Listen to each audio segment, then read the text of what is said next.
Remember me, though I have to say goodbye. Remember me, don't let it make you cry. For even if I'm far away, I hold you in my heart.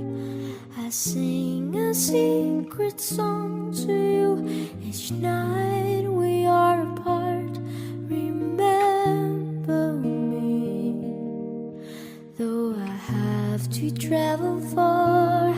Remember me, each time you hear a sad guitar.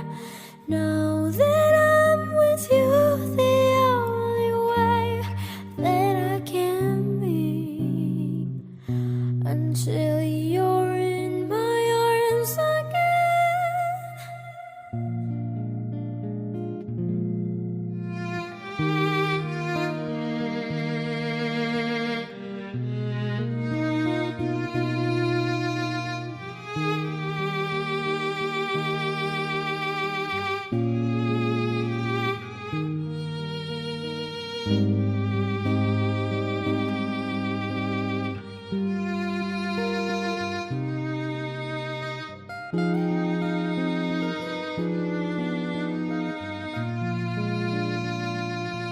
Remember me, though I have to travel far.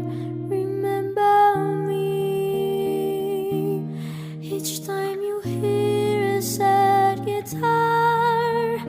Know that I'm with you the only way that I can be, until you're in my arms again. Remember me.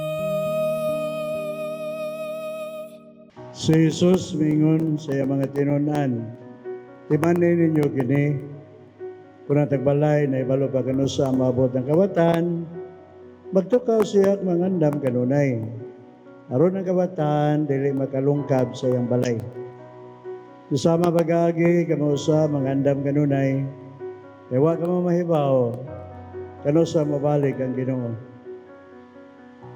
Ang Ebanghelyo sa Ginoo.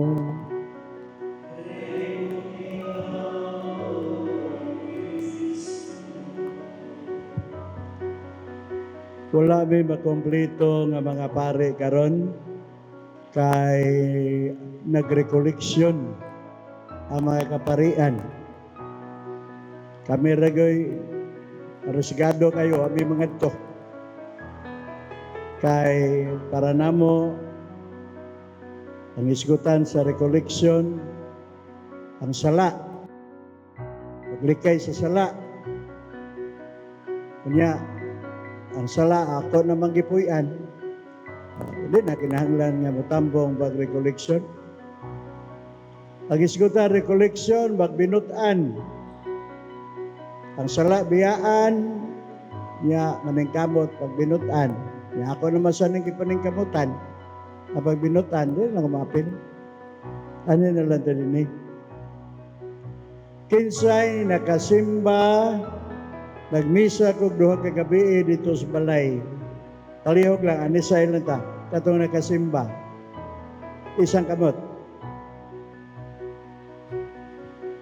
Ang katong wala makasimba, talihog isang tiil. So doon ay nakasimba, doon na po wa makasimba. So katong wa makasimba, pangutana mos nakasimba, tagtungod. Unsay among gipamalandungan. Aron mahuman tag sayo. Tinapulan mo na imo badre. Katosa nakasimba sa akong misa kaduha, sultihi itong wa makasimba. Di mahuman dayon ta. Ano ba? Maigsoon, sumala sa mong ipamalandungan ang kamatayon muabot na tong tanan. Way gipili, bata, tigulang, tambok og niwang, may ngipon og way bag-ang, kabus o kadunahan, mga matay tang tanan. Bogon na kamatuuran, gadili pwede gladisan. Jadi kamatay na to, dili impas ta ng utang. Mangayo maghusay ang Ginoo. So, unsa may atong mayong pagpanganda mga igsoon. Kamu mo dito pahibawa, kano sa bawian ng kinabuhi nga gipahulaman sa Ginoo. Ang motto sa mga Boy Scout, semper paratos, laging handa. Sa atong andaman, ang kinabuhi nga way katapusan, pinagi sa itong pagpuyo karon sa kalibutan, kinabuhing binutan. Doon ako'y parokyana, nagkagod og lubi, nahogs kaguran. Patay na yun. De, masaom na nimo. Magkagod kag lubi, magpatong imutil sa saw, nahog pa yun. Yatake man. Barte pataya. Kaya nga dayon ang mga tagtungod, wapa ni magkagod og lubi, dito ni mamatay. Pag oras mo na. Sa ko'y kimisahan nga giurom, kaya mga tagtungod, wapa ni matug, dito ni urumon. May mo na matug munta. So wata pa'y bawa? Kano sa bawia sa Ginoong hinulaman na itong kinabuhi. So sa Ebanghelyo, iyatang ipahinumduman. Pangandam kamo. So tigaan ta mog tips klarong dibidindo unsay maayong buhaton karon. Unsao na to pagandam atong kaugalingon. At this point in time, magtuman tas kabubuton ni Dios nun. If you love me, keep my commandments. Unsa masugo atong tumanon mo igsuon, igugmao na tong Ginoo.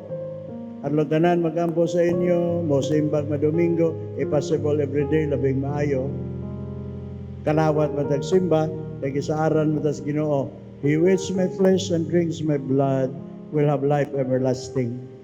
I will raise him up on the last day. Kung simba ta, mo kalawat.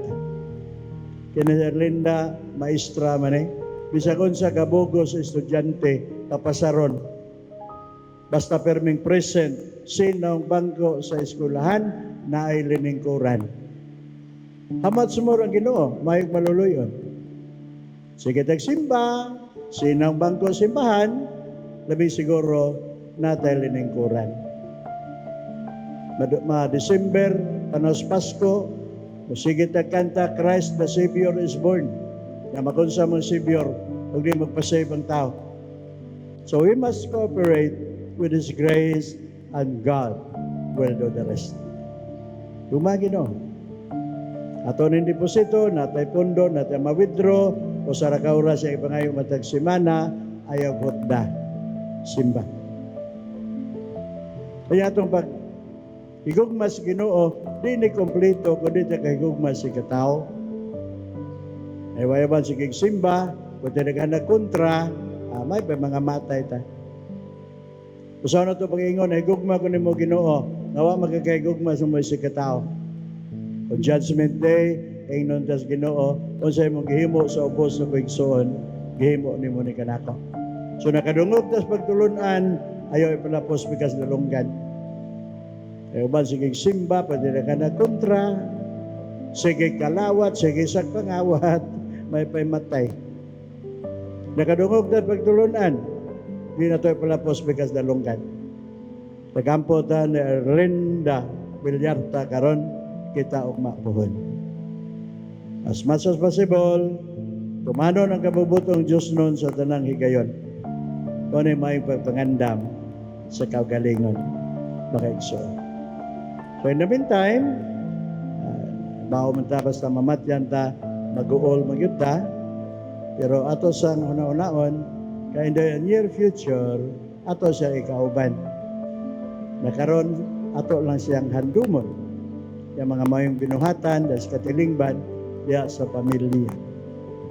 Handumon kwa, namo sa tanang takna, nasayod ka man, ikaw among tinangga.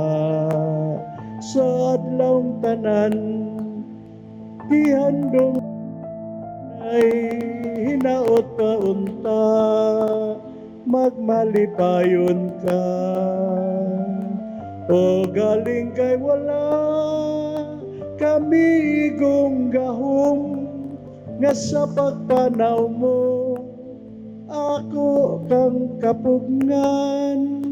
Bisan wala ka na sa among atubangan, kauban-uban ka sa among handorawan. Aron ato yung kauban sa Arlinda sa maabot nga panahon, andamon ng kagalingon, magtuman ta sa kabubutong Diyos nun.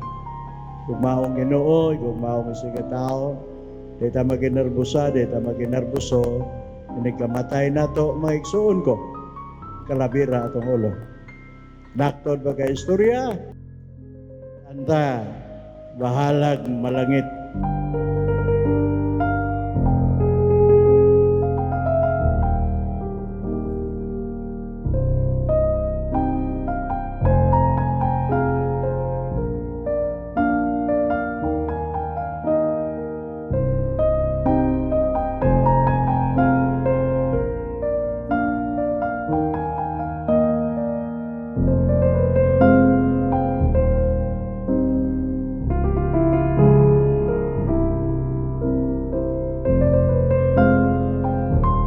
Mayong hapon kanatong tanan,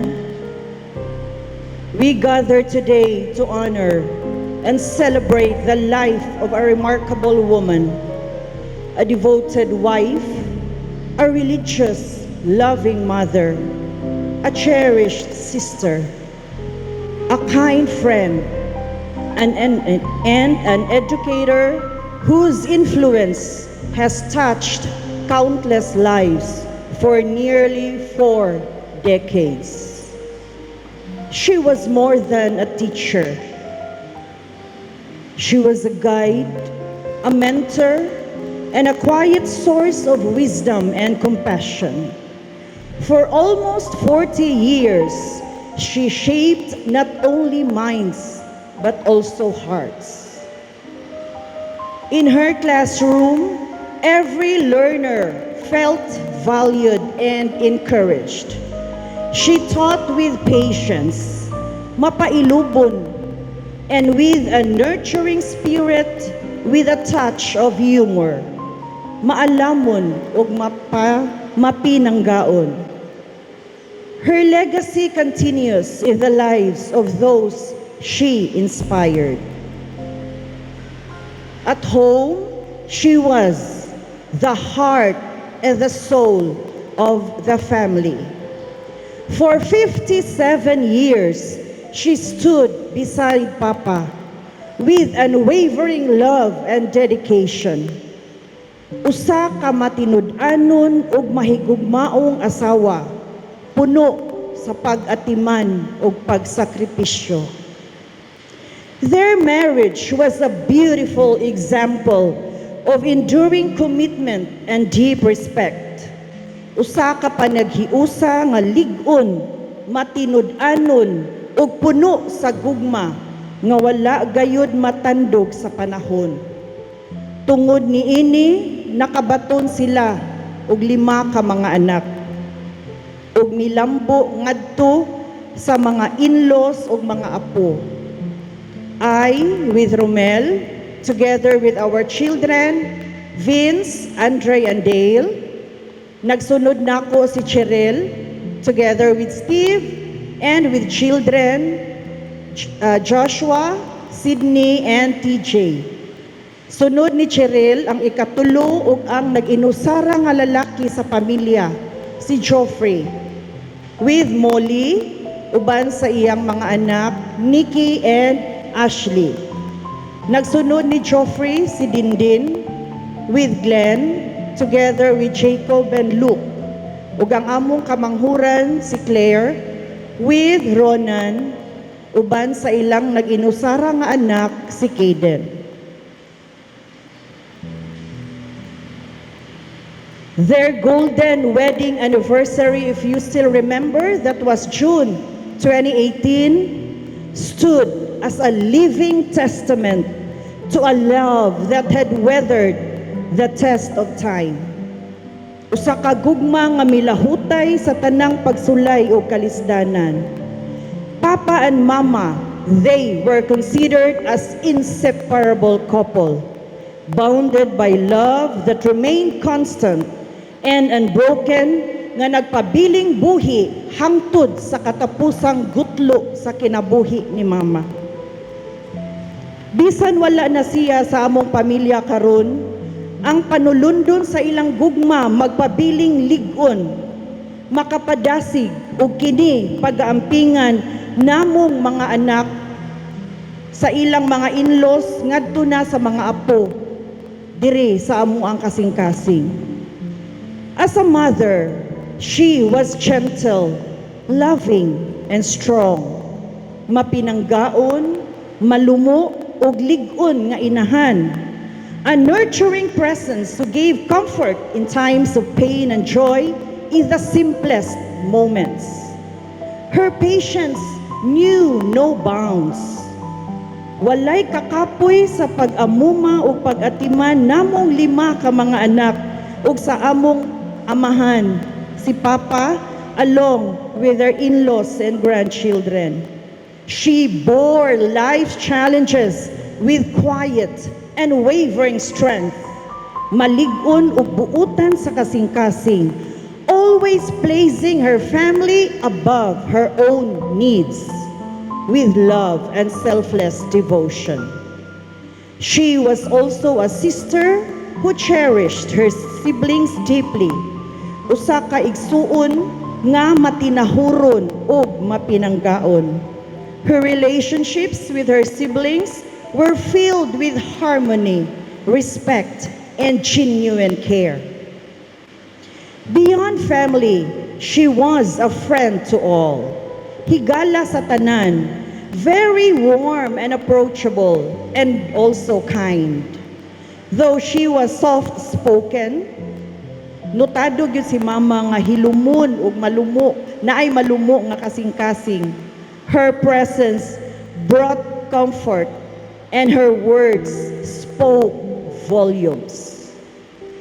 Today we grieve her passing, yet we also honor and celebrate a life richly lived, one filled with love, service, and purpose. Her legacy of kindness, quiet strength, and boundless compassion will continue to live on, deeply rooted in our hearts and in the lives she has touched. Ma, daghang salamat for the selfless love you have given, for the lessons you have shared, and for the life you have lived so beautifully. You will always be remembered and forever cherished. Rest peacefully with the Lord, Ma. We love you so much. We, the family, express our heartfelt gratitude to everyone who offered love, prayers, and support during this time of sorrow. Ang inyong presensya nakahatag og kahupayan ug nakahinumdum kanamo nga dili kami nag-inusara sa among kasubo. Nagpasalamat kami sa inyong mga maayong pulong, mga pag-ampo ug tanang pamaagi sa pakig-ambit nga nahimong kusog namo hangtod sa katapusang panamilit sa among inahan. Your support has given us strength and comfort while we are grieving. Though we mourn her loss, we are comforted knowing she was loved and remembered by many. Her life and legacy live on through all of you. Among kinasing-kasing nga pasalamat kaninyong tanan, and may God bless you with your kindness and compassion. Daghang salamat.